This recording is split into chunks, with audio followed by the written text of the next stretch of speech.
5, 4, 3, 2, 1 start. सभापति महोदय, मुझे बड़े दुख के साथ कहना पड़ रहा है कि आज सदन में जो कुछ भी हुआ वह सदन की गरिमा के खिलाफ है। यह बात केवल आज की ही नहीं, इससे पहले भी कई बार ऐसा हो चुका है। मैं जब भी किसी महत्वपूर्ण विषय पर अपने विचार व्यक्त करना चाहता हूँ तो मुझे बोलने नहीं दिया जाता है। मैं पिछले कई वर्षों से इस सदन में चुनकर आता रहा हूँ और कई माननीय सदस्यों को मालूम है कि मैंने सदन में कभी भी ऐसी बात नहीं कही जिससे सदन के कार्य में किसी प्रकार का व्यवधान हुआ हो। इसके बावजूद भी मुझे बोलने का अवसर नहीं दिया जाता है। इस बात का मुझे बहुत दुख होता है। मैं मंत्री महोदय से निवेदन करना चाहता हूँ कि उन्हें इन सब बातों पर गंभीरता से विचार करना चाहिए।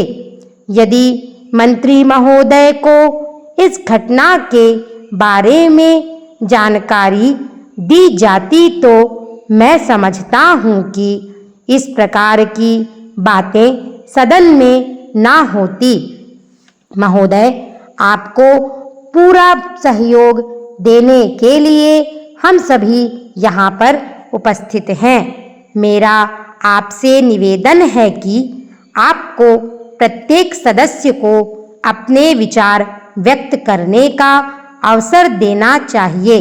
जैसा कि अभी हरिजन भाइयों पर हो रहे अत्याचारों के बारे में चर्चा चल रही थी तो मेरे पास कुछ ऐसे तथ्य थे जिन्हें मैं इस सदन के माननीय सदस्यों के समक्ष प्रस्तुत करना चाहता था, लेकिन मेरे हिस्से इतना कम समय आया है कि मैं इतने कम समय में कुछ कहने में असमर्थ हूँ।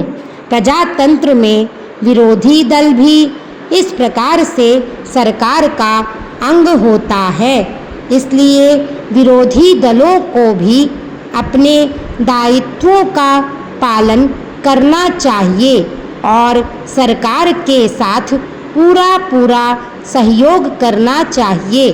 आज जिनके हाथ में सत्ता है, यदि वे ही विरोधी दल के सदस्यों को बोलने का मौका नहीं देंगे तो विरोधी दल के सदस्य किस प्रकार सरकार के साथ सहयोग करेंगे। मुझे खेद है कि प्रधानमंत्री महोदय ने भी इस संबंध में विरोधी दलों को कोई आश्वासन नहीं दिया है। भविष्य में इस प्रकार की घटना नहीं होनी चाहिए। जहाँ तक हम लोगों का प्रश्न है तो हम चाहते हैं कि सदन का काम सुचारू रूप से चले और जनता की भलाई के कामों के लिए हम सरकार को पूरा सहयोग दें। महोदय, आज़ादी की लड़ाई के बाद हमारे देश में लोकतंत्र की स्थापना की गई। आज़ादी की लड़ाई लड़ते समय हमारे देश के नेताओं ने यह सोचा था कि देश में समाजवाद की स्थापना की जाएगी तथा जनता की भलाई के कार्यों को प्राथमिकता दी जाएगी, लेकिन हम देख रहे हैं कि हम उस दिशा की ओर नहीं जा रहे हैं। हमारा सपना था कि इस देश में किसानों और श्रमिकों का राज होगा तथा इसी सपने के साथ इस देश में लोकतंत्र की स्थापना की गई। आज जो हरिजन भाइयों पर अत्याचार हो रहे हैं उन्हें रोकने के लिए सरकार द्वारा प्रयत्न किया जाना चाहिए, तभी हम अपने सपने साकार कर पाएंगे।